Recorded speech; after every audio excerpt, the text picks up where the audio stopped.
Que pasa, compadres? I know, it's Monday, a morning where most of us would rather bash that braying alarm clock and laze about for a little longer.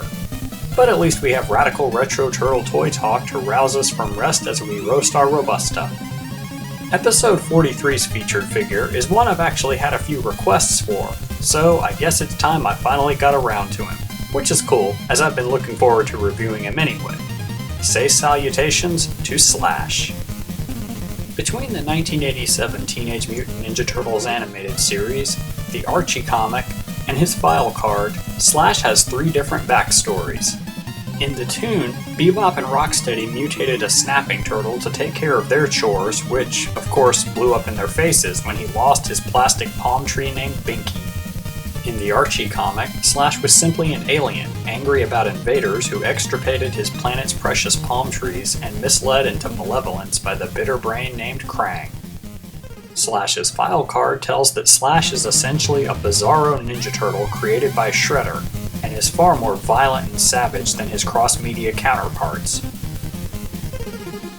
Slash was released in 1990, sometime around the first TMNT movie. As has been the case many times in many different figure lines, Slash had a good number of color variations, both on his accessories and his body. My 1990 Slash is actually a purple-belted variant with the slightly pinkish letter S. He has teal flesh with a sort of golden poppy chest, not unlike the Turtle Boys. As his file card states, Slash only has one good eye. Exactly which eye is the good one is not 100% clear, but one is narrow and white, and the other is wide open and yellow.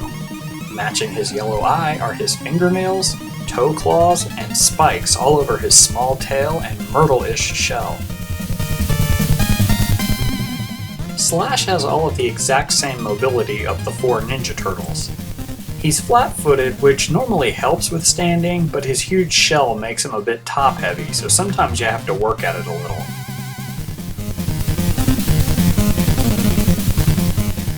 Slash dons duds in the same demeanor as both the Green Teens and Shredder.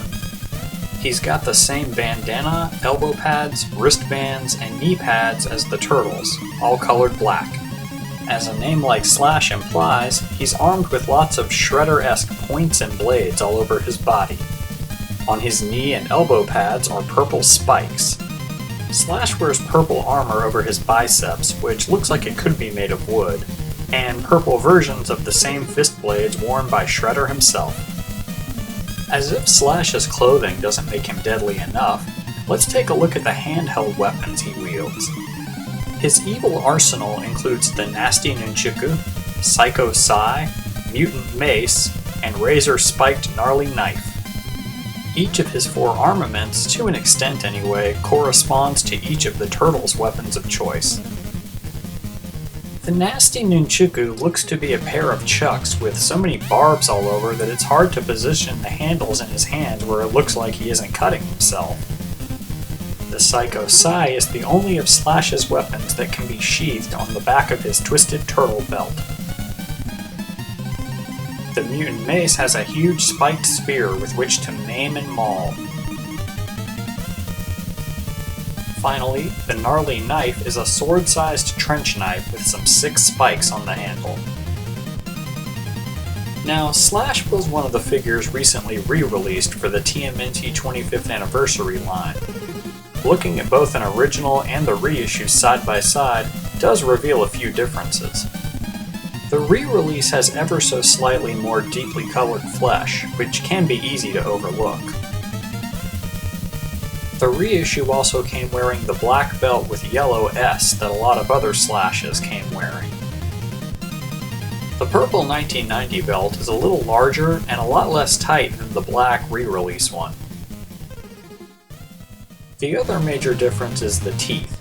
1990 Slash's teeth are much thicker in appearance than those of the reissue, although it's due to differing paint jobs as the heads are still the exact same sculpt. There likely were Slash figures resembling the 25th Anniversary re-release way back in the 1990s too, but these are the two I have to compare, so that's all I can confirm. If anybody here has any other variations of Slash, or anything else to say at all, I'd love to see or hear what you got.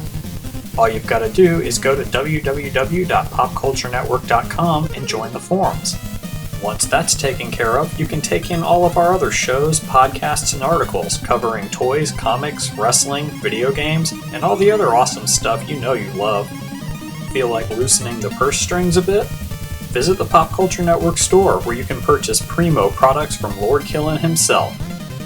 That's it for Slash, but in 7 short days we'll meet back here again for a new segment of Radical Retro Turtle Toy Talk.